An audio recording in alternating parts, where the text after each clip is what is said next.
Bapak Ibu, kita komitmen sebagai gereja, ya para pastor juga setuju bahwa LRC ini adalah tempat di mana orang datang untuk melayani.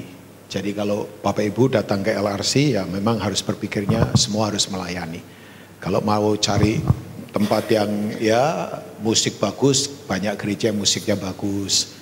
Kalau mau cari tempat yang nyaman secara fasilitas, banyak yang fasilitasnya bagus. Tapi kita memang mendorong dengan sungguh-sungguh supaya semua yang ada di LRC ini kita semua terlibat untuk melayani. Ya.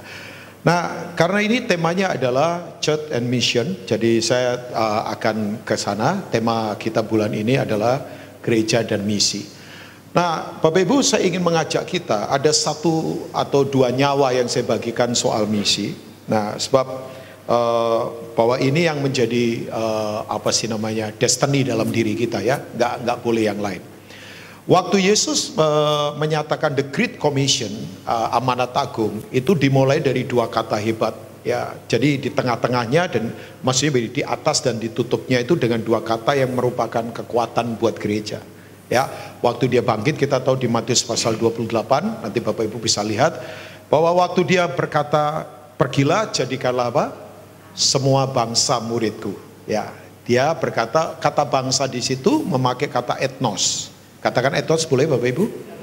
Etnos itu dari kata itu muncul etnis, suku-suku bangsa. Ya, etnis itu enggak hanya berupa misalnya suku Jawa, jelas itu etnis, Sunda, kemudian Banjar dan yang lainnya. Tapi klub-klub tertentu itu menurut saya juga jadi etnis itu. Kayak ada suku Vespa Fans Club itu buat saya suku itu. Ya, ada juga suku yang misalnya kelompok apa tertentu itu buat saya termasuk etnis itu. Itu bagian-bagian dari kelompok-kelompok yang perlu kita jangkau.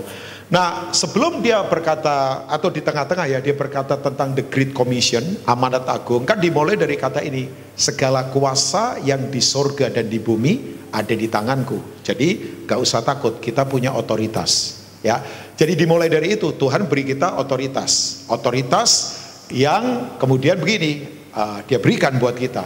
Nah kemudian waktu dia berkata pergilah, karena itu pergilah, karena ada otoritas itu pergilah. Jadi kalau semua bangsa muridku, dia kemudian ditutup dengan janji yang nggak main-main. Aku menyertai kamu sampai kesudahan zaman. Jadi the Great Commission ini ditutup dengan dua kata ini. Diawali dari kata otoritas, segala kuasa ada di tanganku, ditutup dengan aku menyertai kamu. Ada jaminan di mana Tuhan tidak tinggalkan kita. Nah, saya ingatkan saja secara praktis, jangan berpikir bahwa pekerjaan misi itu hanya milik pastor, pendeta, jangan. Karena Bapak Ibu siap atau tidak, setuju atau tidak, setiap kita itu nanti bertanggung jawab di tata pengadilan Tuhan. Percayalah. Ya, kita kasih tahu ini ya, karena tiap kita itu nanti bertanggung jawab dan di sana nggak ada sogok-sogokan, ya duit bisa nyokok nggak berlaku sama sekali.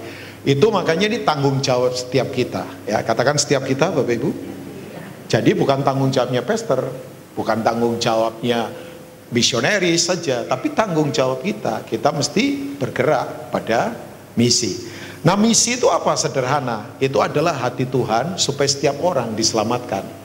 Ya, di 2 Petrus 3 kita baca itu, kita akan tahu itu bahwa hati Tuhan adalah itu. Nah, saya ingin memberikan nyawa saja untuk kita sungguh-sungguh menyadari ini. Makanya gereja kalau nggak bergerak pada misi ya bukan gereja. Nanti jadi kayak social club saja. Nah, saya berharap kita di sini kan nggak jadi bless me club ya, klub berkati aku ya, semuanya untuk aku ya. Yang saya takut sekarang pengajaran banyak ke need people terus, kebutuhan manusia terus, tapi nggak kepada apa yang menjadi kehendak Tuhan ya.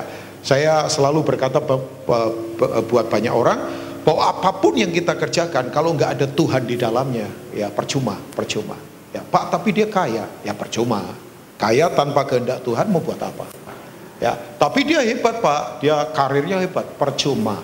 Karir hebat tanpa ada dalam kehendak Tuhan ya buat apa? Satu kali Madonna diwawancarai oleh magazine itu namanya Rolling Stone Magazine, ya majalah musik dan film. Madonna, popstarnya Amerika, penyanyi hebat, diwawancarai banyak hal, ujungnya satu, ditanya, konklusinya ditanya begini, are you happy? Kamu bahagia? Dia jawab jujur loh, not yet, belum. Ya, loh, wartawannya kaget. Kamu punya semuanya, panggung kamu punya, fasilitas kamu punya banyak saham, kamu punya fasilitas yang orang lain mungkin gak punya. Tapi dia berkata, enggak, saya gak bahagia sama sekali. Ada kekosongan di dalam diri saya, di mana itu gak bisa saya terpuaskan. Saya punya karir, saya punya semua fasilitas, semua gak ada artinya sama sekali. Menurut saya dia jujur banget ngomong begitu. Tapi memang betul bahwa ada kehampaan di dalam diri kita yang orang boleh masukkan apa saja, fasilitas kah, gelar kah, berpergian kemana saja kah, dengan fasilitas hebat, nothing semuanya kalau kita tidak ada dalam kehendak Tuhan. Makanya betul, tanda orang kehilangan kehendak Tuhan ada 3 saja, yaitu suka menyeleweng, suka melecehkan, dan suka menyimpang. Penyimpangan, penyelewengan, dan pelecehan itu tanda bahwa orang tidak hidup dalam kehendak Allah. Jadi kalau saya lihat orang berkeluarga suka menyeleweng, orang kemudian bekerja suka menyeleweng, menyimpang, melecehkan pekerjaan, saya tahu bahwa itu tandanya dia tidak mengerti kehendak Allah. Sudah, tidak perlu diperdebatkan dengan seminar apapun. Pokoknya di mana ada penyimpangan, penyelewengan, pelecehan dalam kehidupan, pasti orang nggak tahu tujuan kehidupan, yaitu ada dalam kehendak Allah. Nah, sekarang untuk kita punya nyawa misi, ada 2 saja yang harus kita bangun di kehidupan. Yang pertama adalah roh inisiatif. Katakan inisiatif, Bapak Ibu. Inisiatif itu penting sekali. Inisiatif itu definisinya begini, bisa melihat kebutuhan yang mendesak, kemudian begini, tanpa perlu dipaksa, dia akan memenuhi kebutuhan itu. Makanya membedakan antara hero dengan orang biasa adalah inisiatif. Saya ulangi lagi ya, pahlawan dan orang biasa itu bedanya di inisiatif. Jadi inisiatif itu begini, tanpa perlu dipaksa, punya kerelaan. Orang bisa melihat kebutuhan yang mendesak dan kemudian berusaha untuk memenuhi kebutuhan itu. Ya, makanya ketika ada krisis, itu sebetulnya menunjukkan mana orang yang punya inisiatif dan tidak. Mana yang membedakan antara pahlawan dan orang biasa, mediokritas dan orang hebat, itu inisiatif. Ya, coba, jadi inisiatif itu memang aneh, anehnya luar biasa. Inisiatif itu selalu bisa memindahkan orang dari ketidakmungkinan pada kemungkinan. Itu inisiatif. Oke, kita tahu ada orang namanya Thomas Alva Edison misalnya, ya kan? Kita tahu bahwa dia terkenalnya orang cuma taunya penemu itu apa sih? Bola lampu, betul. Orang terkenalnya kan, taunya penemu itu. Padahal saya kaget. Waktu saya baca, dia itu ternyata menemukan lebih dari 185 penemuan dan sekarang dihak patenkan sama keluarganya. Orang punya hak paten 5 saja, itu kaya raya. Ini 185 lebih hak paten dia miliki. Jadi third generation sekarang, mungkin generasi ketiga kali sekarang ya, udah kaya raya banget orang ini. Nah, who is he? Sebetulnya dia siapa? Thomas Alva Edison adalah orang yang nothing. Karena dia lahir tidak normal, idiot kan dia. Dia lahir idiot. Ya, jadi waktu ibunya sekolahkan dia di sekolah biasa, ditolak.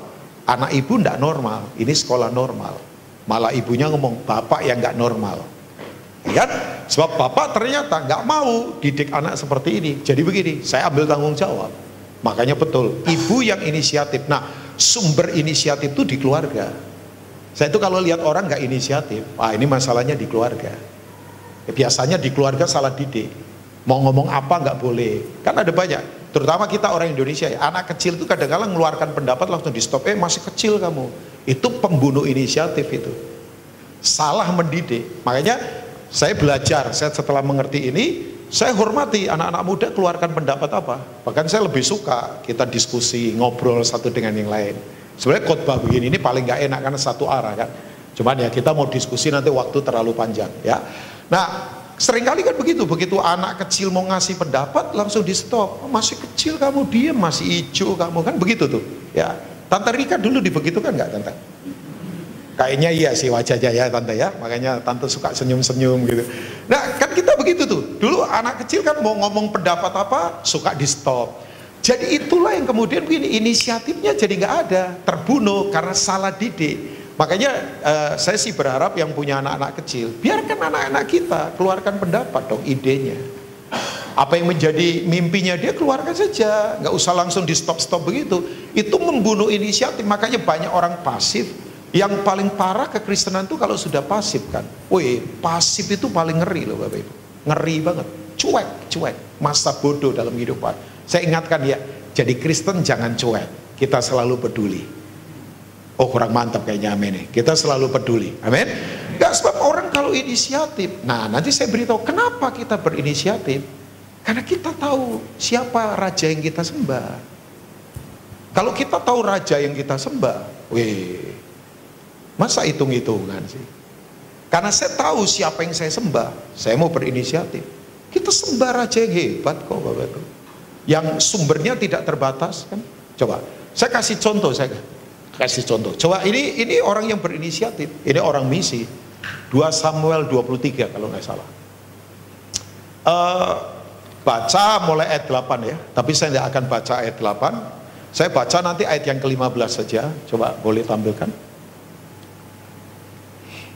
Andri nggak ada ya? Oh ada. Happy birthday. 25 tahun. Happy birthday Andri ya. Tetap disayang Tuhan. Sudah, jangan bawa kemana-mana. Kan saya tulus ucapkan happy birthday. Sebab ada karangan bunga di RT-nya dia. Dikirim karangan bunga di RT-nya dia. Coba. Lain kan? Pak Bun pernah dikirimin karangan bunga di RT. Ulang tahun. Jarang ya. Andri Pak. Ini levelnya beda Andri itu ya. Dia di LRC memang icon dia Pak. Jadi ya dia ikonnya ya. Jadi kalau dia nggak ada, LRC bubar, percayalah ya. Jadi kita mesti pertahankan dia, rawat dia baik-baik. Ya, sebab dia salah satu founder dari LRC. Oke. Nah, Bapak Ibu kalau lihat, Daud itu punya 3 orang hebat, Isi-Baal, Sama, dan satu lagi Eliezer. Kalau nggak salah, ayat 8 sampai seterusnya. Isi-Baal, Sama, dan Eliezer. Ini yang disebut dengan triwira, para petempur hebat. Wah, ini orang-orang hebat semua. Bayangkan, yang lain lari, mereka bertempur. Sampai kalau Isi-Baal misalnya ya, saking kuatnya pertempuran, sampai tongkat itu melekat pada tangannya, sampai susah dicopot. 800 orang dia hadapi mati semua. Ya, itu stand alone spirit namanya. Orang itu kalau punya inisiatif, berani berdiri sendirian, walaupun yang lain lari. Makanya tadi saya katakan, mediokritas dan hero bedanya di inisiatif. Ya dong, coba. Pahlawan dan orang biasa itu bedanya. Makanya betul, orang biasa itu kalau lihat krisis ketakutan, tapi kalau hero lihat krisis, itu justru melihat kebutuhan untuk inisiatifnya disalurkan. Jadi krisis itu bagus karena supaya menunjukkan mana orang biasa dan pahlawan. Sayang sih orang memandangnya krisis selalu, loh coba, orang-orang hebat itu selalu munculnya di krisis kan. Nah, misi itu kalau nggak punya roh inisiatif ya susah. Ya, susah. Ini memang harus bergerak kuat dari dalam ya, bukan dari luar. Isi-Baal Sama dan kemudian Eliezer ini triwira. Ini pahlawan-pahlawannya Daud yang bertempurnya hebat. Ya, tapi satu kali Daud ngomong begini, ini Alkitab berkata begini, lalu timbullah keinginan pada Daud dan ia berkata, sekiranya ada orang yang memberi aku minum air dari perigi Bethlehem yang ada dekat pintu gerbang. Saya mau tanya buat Bapak Ibu semua, Daud lahir dari mana? Daud lahir dari mana? Kok kayaknya kurang inisiatif ini. Daud lahir dari mana? Bethlehem. Bethlehem kan? Oh, nggak lulus sekolah minggu ya? Loh, ini pelajaran sekolah minggu. Daud lahir dari Bethlehem. Oke.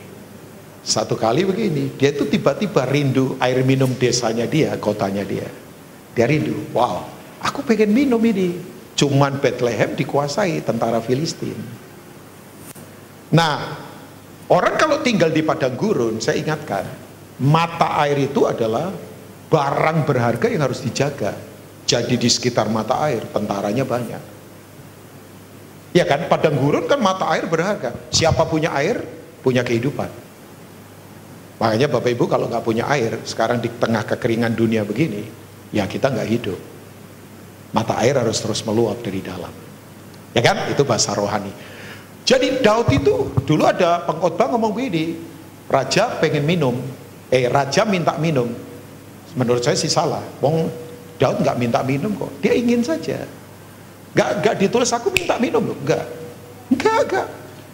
Dia bisa saja, aku minta minum tolong ambilkan. Enggak, dia tahu itu resikonya berat. Karena dikuasai musuh. Karena padang gurun kan sumber air itu kehidupan, harus dijaga pasukan khusus. Sebab kalau ini ditaklukkan, tentara bisa kehausan semua mati. Yang luar biasa begini, Daud nggak minta. Coba ayat berikutnya kalau nggak salah. Lalu ketiga pahlawan itu, pahlawan loh. Makanya tadi saya katakan, yang beda antara orang biasa dengan hero, inisiatifnya. Nggak disuruh. As a king dia punya otoritas, tapi nggak paksa kan. Daud gambaran Kristus, kan Tuhan juga nggak pernah paksa kita untuk bergerak. Ya, dia sudah gerakkan kita. Nah, bergerak terserah kita. Cuman kan banyak orang Kristen memang gampang tergerak, tapi susah bergerak. Panas dalam. Makanya saya takut gereja-gereja sekarang yang suka menggerak-gerakkan orang terus dengan acara, program, fasilitas. Orang jadi tergerak terus. Nah, tapi kalau nggak bergerak buat apa?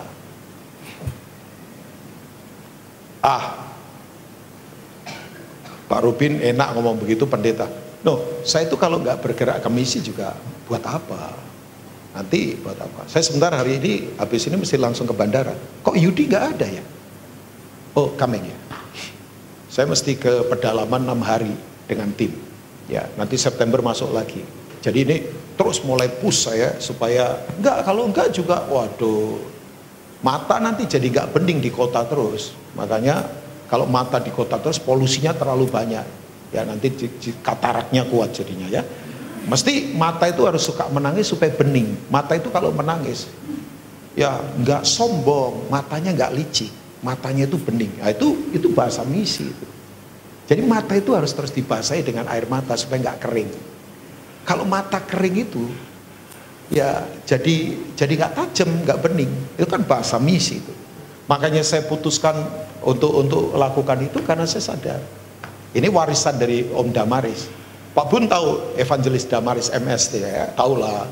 Om Damaris dulu pernah memberi warisan buat saya secara pribadi. Saya kan pernah dekat dengan dia beberapa saat duduk di bawah pelayanannya dia. Om Damaris itu tokoh hebat di Indonesia. Ya itu seorang penginjil yang diurapi Tuhan. Unik sih orang ini, pinter orang ini, bisa 6 bahasa, atlet anggar nasional. Tapi dia kemudian jadi, nah dia ngomong gini sama saya, Rubin jangan di kota terus, lu hati-hati, mesti seimbang. Sebab supaya hati dan matamu jadi lain dalam kehidupan. Nah itu saya pegang itu dalam kehidupan. Ya. Nah, totally kalau misi investasi, totally memberi, sama sekali tidak mengambil. Ya, jadi itu bagian dari melatih hati untuk terus punya inisiatif yang kuat kan. Sebab kalau kita tidak melihat kebutuhan, susah Bapak Ibu. Ya, hati ini nggak bisa kuat nanti dalam kehidupan. Nah, waktu Daud berpikir nggak minta loh. Lalu ketiga pahlawan itu menerobos perkemahan orang Filistin. Mereka menimba air dari perigi Bethlehem yang ada dekat pintu gerbang, mengangkatnya dan membawanya kepada Daud. Tetapi Daud tidak mau meminumnya, melainkan mempersembahkannya sebagai korban curahan kepada Tuhan. Iyalah, wong taruhannya nyawa. Daud tahu diri, gak layak ini nyawa ini. Tapi ini orang yang punya inisiatif. Nah, kenapa mereka punya inisiatif? Karena mereka tahu rajanya siapa. Bapak Ibu, kalau Bapak Ibu tahu raja kita siapa, tidak mungkin tidak berinisiatif. Raja kita hebat kok. Loh, kita itu kalau tahu siapa yang kita sembah, inisiatif itu sudah alami banget. Seperti Triwira ini, dia tahu siapa rajanya, Daud. Apakah mereka orang sempurna? Ini 3 orang ini enggak kan. Mereka lahir dari pembentukan namanya Gua Adulam, 1 Samuel 22. Mereka orang-orang yang gak ada harapan awalnya. Di Gua Adulam itu kan orang-orang yang gagal ekonomi, orang-orang yang distress, orang-orang yang kepahitan, orang-orang yang nothing. Kalau saya boleh berkata, di Gua Adulam itu pasukannya pasukan bodrek, sakit kepala, pusing, cenut-cenut flu. Pemimpinnya Daud 400 orang, tapi dari Gua Adulam muncul pasukan hebat. Bani Asap, Heman, Yedutun, dan Etan, itu semua lahir dari Adulam. Tim praise and worshipnya bukan lahir dari sekolah-sekolah musik yang nyaman-nyaman, lahir dari Gua Adulam. Petempur-petempurnya Daud lahir semua dari Gua Adulam. Ini Triwila lahir dari Gua Adulam. Krisis itu akan membedakan mana hero, mana orang biasa, karena inisiatif. Ya, nah sekarang pertanyaan saya, masih ada nggak ini di hati kita? Ya kan? So memang betul inisiatif itu lain memang. Nah, tanda orang nggak punya inisiatif biasanya orang kecewaan. Tunjukkan pada saya orang yang kecewa, nggak punya inisiatif. Ya kita bisa kecewa apa saja. Kecewa sama suami, kecewa sama pendeta, kecewa sama negara, kecewa sama orang lain, kecewa sama rekan bisnis. Makanya kekecewaan itu pembunuh inisiatif paling luar biasa. Orang kecewa susah untuk berinisiatif. Jadi saya takut kalau orang kecewa, ya memang nggak bisa berinisiatif. Kecewa, selalu tertolak terus. Ya, kemudian berikutnya lagi, orang yang nggak berinisiatif biasanya adalah orang yang begini, selalu membanding-bandingkan dirinya dengan orang lain. Orang lain melakukan apa dulu, baru dia kerjakan. Ya, bahkan kalau saya boleh berkata, jangan suka banding-bandingkan diri sama orang lain, percayalah. Ya, membandingkan diri itu hal yang menjijikan dalam kehidupan. Saya tidak mau membanding-bandingkan diri saya sama yang lain. Sebab tiap kita itu unik dan spesial di hadapan Tuhan. Yang setuju katakan amin? Nah, sekarang pertanyaan saya, masih ada nggak ini di hati kita? Inisiatif itu memang luar biasa. Nah, dasarnya inisiatif cuma satu. Karena kita tahu siapa raja yang kita sembah. Kalau kita tahu Yesus, masa nggak berinisiatif sih? Ya kan? Karena kita tahu raja yang kita sembah. Nyawa pertama adalah ini, inisiatif. Jadi hari ini saya sih berharap, yuk jangan kecewa. Ada dari kita yang mungkin dikecewakan siapapun ya. Jangan. Lepaskan pengampunan sebab ini pembunuh inisiatif paling luar biasa. Kalau kemudian begini, ada yang suka banding-bandingkan diri kita dengan orang lain. Jangan. Ya, tiap kita itu istimewa dan berharga di hadapan Tuhan. China sekarang kira-kira jumlah Kristen 250 juta, China. Menurut data misi yang saya baca, 250 juta. Makanya China maju. Karena itu kuncinya, China. Nah, my question, China itu diterobosi Injil abad 18 oleh seorang yang punya inisiatif. Ada yang tahu namanya? Misionaris pertama China? Ya, Bapak betul banget. Betul dong, Hudson Taylor. Hudson Taylor yang bukan penjahit. Ya kan? Hudson Taylor yang bukan Taylor memang ya. Karena family name-nya Taylor, itu orang Inggris. Nah, Hudson Taylor orang biasa. Tuhan memang tidak cari orang yang luar biasa. Tuhan cari orang biasa yang hatinya luar biasa. Makanya orang yang punya inisiatif itu hatinya luar biasa pasti. Hatinya lain ya dibandingkan orang biasa. Nah, satu kali dia suka nyembah di itu Brixton Beach kan, Brixton Beach ya, di daerah pantainya dia namanya Brixton di Inggris. Jadi dia waktu lagi worship to God, nyembah Tuhan. Makanya betul, goal dari penyembahan itu misi. Penyembahan itu kan membuat blow up. Kalau blow up nggak bergerak, ya nanti meledak saja di dalam. Nah, banyak gereja kan begini, meledak-ledak di dalam tapi nggak tersalurkan. Seperti ngerebus air, mendidih begitu, tapi nggak tersalurkan. Ya lama-lama kering, pancinya bisa terlempar. Makanya betul, worship without mission lupakan. Kita itu kan paling suka nyanyi, musik bagus, aransemen bagus, acara rame, tapi ujungnya nggak ke mission. Karena ujung dari penyembahan itu misi. Tapi misi without worship, yes, is dry up. Bergerak tapi nggak menyembah nanti kering. Tapi menyembah tanpa misi, ya blow up, mendidih di dalam saja. Ya panas-panasnya cuma di dalam, tapi nggak bergerak. Makanya betul, worship with mission selalu begitu, nggak terpisahkan. Kan setiap kali Tuhan hadir, Tuhan selalu ngomong ini, siapa yang akan aku utus? Ini aku, utuslah aku. Ya kan? Setiap kali ada penyembahan selalu ada misi, selalu ada. Tujuannya selalu ke situ. Jadi waktu dia menyembah, tiba-tiba Tuhan ngomong begini, Hudson, aku akan utus kamu ke satu negara yang nantinya negara ini akan jadi negara hebat di dunia. Ya, sampai sekarang ada sindiran gak enak banget buat dunia. Sekarang ini katanya China itu tidak butuh dunia, dunia butuh China. Sampai ada sindirannya begitu. China nggak butuh dunia yang sekarang butuh China, baik kan? Kalau ngomong kekuatan ekonomi, kekuatan perkembangan teknologi dan sebagainya, China memang lagi luar biasa kan? Ya masih bersaing sama Amerika, tapi China memang nggak main-main. Nah, Bapak Ibu tahu apa yang terjadi? Begitu kemudian Tuhan utus begitu, dia ngomong, aku siap. Bahkan doanya menurut saya nggak berani ucapkan doa ini. Ini doa gila menurut saya. Dia berkata begini, kalau engkau nggak utus aku, mending hapus namaku dari surga. Jadi aku nggak usah masuk surga kalau engkau nggak utus aku. Itu doa yang membuat surga tergoncangkan. Kemudian dia diutus untuk pergi ke China. Jadi misionaris pertama kali di China adalah orang UK, namanya Hudson Taylor. Dari situlah kemudian revival terjadi. Sampai muncul beberapa orang dari China hebat, termasuk John Sung. Saya nggak tahu cerita orang ini atau tidak. Sebab dia adalah bapak kebanggaan rohani di Indonesia. Jadi kita diinjili, salah satunya adalah lewat John Sung. Itu kalau nggak salah cucunya Hudson Taylor secara rohani.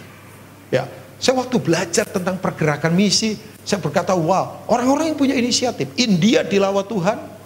Saudara tahu siapa yang Tuhan pakai? Orang biasa, tukang sol sepatu dari Skotlandia. Namanya adalah William Carey.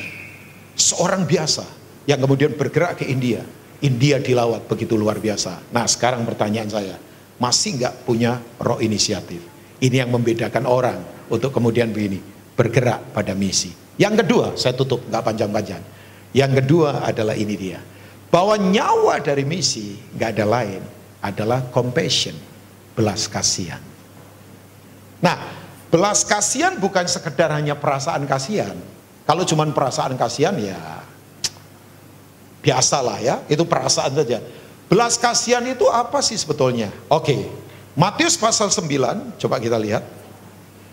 Kita akan lihat ayat yang ke 36 sampai 38. Matius pasal 9, 36 sampai 38.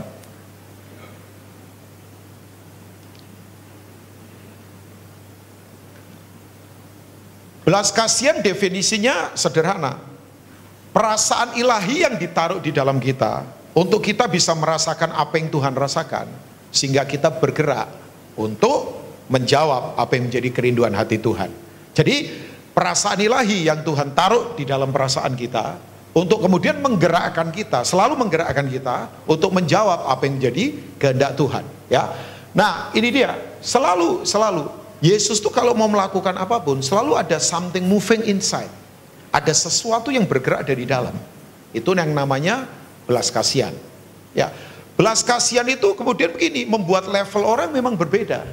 Makanya betul ya, gereja kalau sudah kehilangan belas kasihan itu bahaya banget. Ya, percaya nggak kuasa Tuhan tetap sama? Yang percaya katakan amin. Tapi kenapa dalam gereja kok seringkali mujizat jarang terjadi? Karena kunci mujizat nggak ada yang lain, yaitu belas kasihan. Satu kali teman saya lagi khotbah ini, lagi khotbah di gereja lama. Wih, liturgis banget. Sudah, itu gereja sudah tersetting ya. Wah, begini ibadah, ya 2 pujian lambat, 3 pujian cepat, 2 pujian lambat. Setelah itu firman Tuhan. Habis itu ya jangan lupa persembahan. Setelah itu pengumuman, habis itu doa berkat. Pulang sudah. Rutin dari minggu ke minggu begitu terus. Udah. Nah, pendetanya duduk di atas. Karena di gereja lama duduk di atas. Ada 3 kursi. Pendetanya, kemudian pembicara tamu, satunya kosong. Mungkin buat Roh Kudus kali ya. Ya, jadi satunya kosong, nggak ada yang dudukin di tengah-tengah kosong. Ya kan? Kosong. Jarang orang mau duduk di situ. Agak takut juga mungkin. Berpuluh-puluh tahun kosong kan bahaya. Makanya tempat kosong itu paling ngeri. Coba hati-hati yang kamarnya sering kosong ya. Makanya inapkan orang yang perlu untuk nginap. Sebab kalau kosong nanti ada dunia lain yang perlu kita pikirkan. Jadi begini, udah nggak nakut-nakuti. Makanya kalau punya rumah gede-gede, nggak nampung orang buat apa? Buat apalah? Nanti yang masuk nggak karu-karuan ya. Bapak Ibu tahu? Rumah kita kan sering kedatangan tamu. Ya, dari dulu di Karawaci, misionaris sering datang ke rumah kita. Yang saya nggak kenal, tiba-tiba datang aja. Ya datang, saya ngomong, kan itu bukan rumah saya, itu rumahnya Tuhan kok. Ya kita mengelola saja kan kita bukan owner, kita itu hanya steward saja, pengelola saja. Jadi datang saja, makanya kalau Tuhan kasih kamar lebih berarti ada tujuan pasti. Ya, saya selalu sama istri saya punya prinsipnya begitu. Ya, buat apalah kamar banyak tapi kosong kan buat apa? Ya tapi jangan semua tinggal di rumah saya loh, terlalu banyak nanti ya. Boleh juga mau nginep atau apa. Anak-anak mungkin beberapa tahu lah. Kan dari sejak kita di Jogja sudah begitu kita. Ya, saya tuh paling suka lah. Karena saya dulu dibegitukan. Saya tinggal di body house dulu. Tinggal sama-sama dengan beberapa orang. Makan sama-sama, doa sama-sama. Sekolah, ya kita pulang doa sama-sama, ngajar sama-sama. Lebih kuat memang di body house itu. Daripada di kebaktian kan, lebih kuat di tinggal bersama-sama. Jajan bareng-bareng, share bersama. Jadi gaya hidup berbagi sudah dilatih dari awal. Makanya yang lahir dari pergerakan body house, kuat-kuat memang. Persaudaraan kuat. Karena kita tinggal, dulu saya masih ingat Pak, makan nasi Padang kan paling murah nasi Padang kan. Sayur, kuahnya banyak. Itu paling murah itu sudah. Ya kan? Udah paling murah. Terus kita makan sama-sama, pakai tangan sama-sama. Jadi sama-sama. Tiap hari kumpul sama-sama. Itu lain memang impartasinya. Sekarang jarang yang begitunya. Karena itu tadi saya ngomongkan orang cuek, ya ego begitu kuat, sendiri-sendirilah sudah. Lu kaya sendiri, lu miskin sendiri. Nah, misi gak begitu. Misi gak begitu. Ini 6 hari saya akan ngumpul dengan banyak orang. Dari mana-mana akan disebar. Kita ngumpul sama-sama, tidur sama-sama. Mungkin mandi juga di sungai sama-sama kali. Karena kalau saya lihat lokasi kayaknya gak ada kamar mandi yang ini nih. Ya gak apa-apa juga. Kan kayak tarsan-tarsan sedikit lah, gak apa-apa kan. Itu sudah biasa begitu. Itu. Nah ini dia.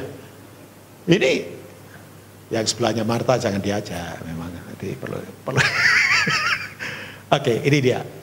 Melihat orang banyak itu, maka Yesus pusing, kan enggak. Kalau kita itu melihat orang banyak, kita pusing kan. Melihat orang banyak itu, tergeraklah hati Yesus oleh belas kasihan kepada mereka, karena mereka lelah dan terlantar seperti domba yang tidak bergembala. Itu something moving inside dari dalam. Compassion. Apa yang terjadi akibatnya? Ayat 37, pasti. Ya, ayat langsung 38 saja. Tuan banyak, pekerja sedikit. Nah ini dia. Karena itu mintalah kepada Tuhan yang mempunyai Tuhan supaya ia mengirimkan pekerja-pekerja untuk Tuhan itu. Sesudah itu dia menyembuhkan orang. Yang sakit disembuhkan, yang lapar dikasih makan. Selalu betul bahwa belas kasihan itu selalu lain memang levelnya. Makanya gereja kalau nggak punya lagi compassion, itu seperti mobil nggak punya bensin.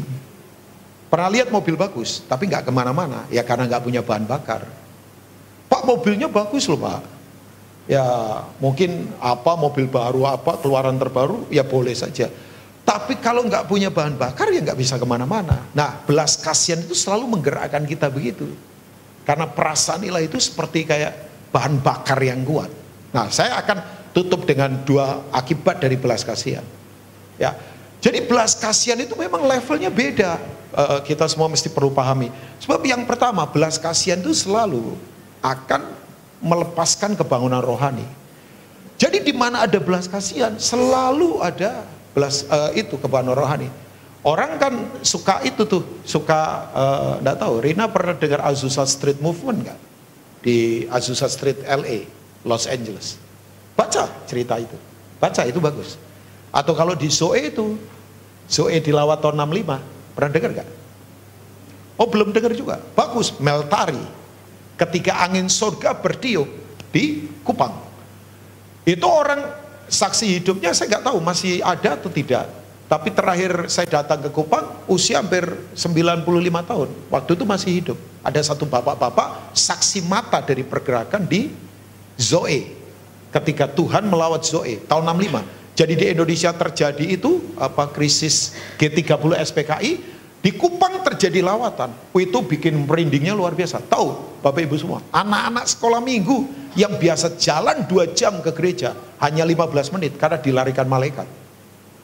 Jadi biasa 2 jam, tiba-tiba bisa 15 menit nyampe di gereja. Kemudian yang luar biasa, air jadi anggur. Jadi orang limbah sungai, begitu kemudian ditaruh, diminum jadi anggur. Itu lawatan tahun 65 diakui dunia sebagai lawatan yang hebat. Pergerakan misi mengakui 65 itu lawatan aneh itu. Ya, gereja seperti terbakar, disiram air sampai kira-kira hampir 2 sumur, nggak padam. Itu orang mati bangkit, orang kena tumor tiba-tiba tumor keluar, lawatan begitu luar biasa dan menyeluruh di Zoe. Nah itu yang Tuhan pakai, salah satunya Meltari. Sayang orang ini pindah ke Amerika, jadi pembicara di sana. Nah tahu apa yang terjadi? Kenapa bisa terjadi lawatan begitu?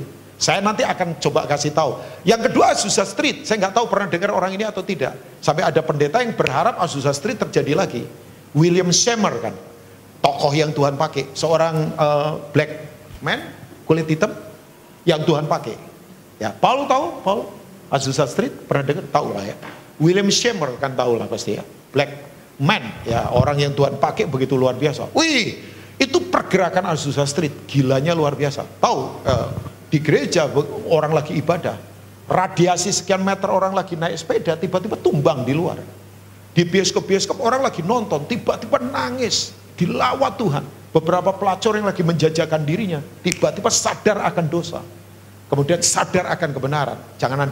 Jangan hanya sadar dosa, mesti sadar kebenaran. Setelah sadar dosa, sadar kebenaran. Dilawat Tuhan begitu luar biasa. Gak ada selebriti yang Tuhan pakai. Itu lawatan. Itu yang disebut dengan ketika sorga melangkahkan kakinya turun ke bumi. Itu lawatan yang ada di Azusa Street.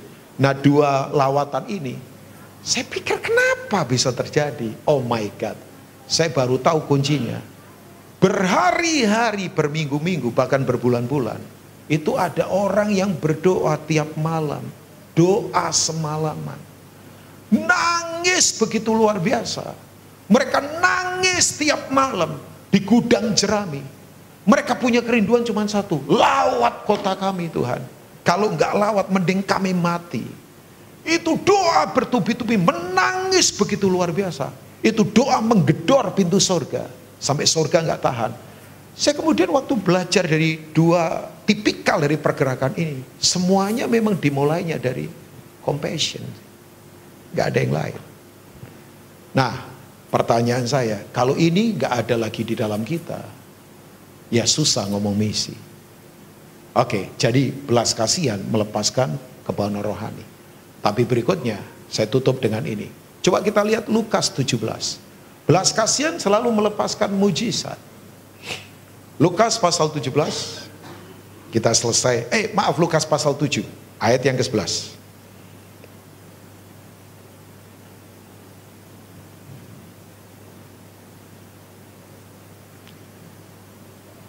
Satu kali teman saya lagi makan. Tiba-tiba dilawat Tuhan. Nangis gak karu-karuan. Terus Tuhan ngomong gini, pergi ke kamar sebentar, doa. Nah, kalau Tuhan suruh begitu, taati saja. Makanya orang punya inisiatif selalu taati apa yang menjadi kehendak Tuhan, karena dia tahu rajanya siapa. Begitu kemudian dia berdoa, dia gak tahu doa apa, nggak ada pergumulan. Cuma dia menangis syafaat. Kira-kira setengah jam, 40 menit, selesai. Udah, Tuhan ngomong makan lagi sekarang. Tuhan itu rasa humornya tinggi ya. Orang lagi makan dibuat menangis. Begitu selesai menangis, suruh makan lagi. Lah makanannya sudah itu, jadi kayak bubur, sudah disiram sama kuah kan. Ya sudah, terpaksa dia makan, dia nggak mau buang nasi. Udah nggak ada apa-apa. Tapi nangis, nggak tahu nangisnya buat siapa. Dia baru tahu 2 hari kemudian. Dia punya cousin telepon dari luar pulau. Ternyata cousinnya dia berat banget, stres berat. Dia dulu sekolah minggu tinggalkan Tuhan, bisnis kacau, keluarga kacau. Dia ngomong begini sama saya, kamu yang aku percaya karena kamu pendeta. Please pray for me. Teman saya tanya kenapa? Nah dia baru tahu. Cousinnya itu 2 hari sebelumnya udah ada di kamar, sudah naik kursi, sudah itu bikin tali, dilingkerin, sudah tinggal masukkan ke kepalanya, tendang kursinya, mati sudah. Gak ada yang tahu, karena dia mau bunuh diri. Nah bunuh diri itu kalau diam-diam memang serius. Kalau pengumuman gak serius. Bantu doa ya, besok aku mau bunuh diri. Nah, itu gak serius itu. Itu baper itu biasanya ya, orang baper itu. Ini serius. Jadi begini, dia tinggal tendang kursi, tapi waktu kemudian tali melingkar di kepalanya, tiba-tiba dia disentuh Tuhan. Semua cerita sekolah minggu keluar. Sampai dia dengar lagu itu tuh. Yes, Jesus love me. Yes, Jesus love me. Jadi dia dengar lagu itu. Dia kemudian gak jadi, dia tersungkur menangis. Dia berkata, ampuni aku Tuhan. Dia tenangkan diri, gak jadi bunuh diri. Dia telepon cousin saya. Cousinnya dia itu, teman saya itu. Teman saya tanya begini, kapan itu terjadi? Gila, jamnya, menitnya, detiknya. Persis ketika teman saya lagi makan disuruh berdoa, lagi menangis itu. Itu ternyata waktu-waktu krusial buat seseorang yang teman saya nggak tahu. Ruang waktu semua dilewati, nggak bisa dibatasi oleh compassion. Makanya belas kasihan itu nggak bisa dibatasi tembok, nggak bisa dibatasi waktu, nggak bisa dibatasi etnis, nggak bisa dibatasi pesawat, nggak bisa dibatasi oleh geografi, nggak bisa dibatasi oleh keterbatasan apapun. Ada kekuatan yang aneh di belas kasihan. Nah, kita tutup dengan ini. Kemudian Yesus pergi ke suatu kota yang bernama Nain. Tahu arti nama Nain? Menyenangkan, kota liburan. Tapi ternyata nggak ada hal yang menyenangkan di situ. Sebab kotanya mati. Karena ada generasi yang mati. Ternyata betul ya, kalau anak muda mati, kota mati. Sebab anak muda itu sumber inisiatif. Kekuatan inisiatif, itu anak muda.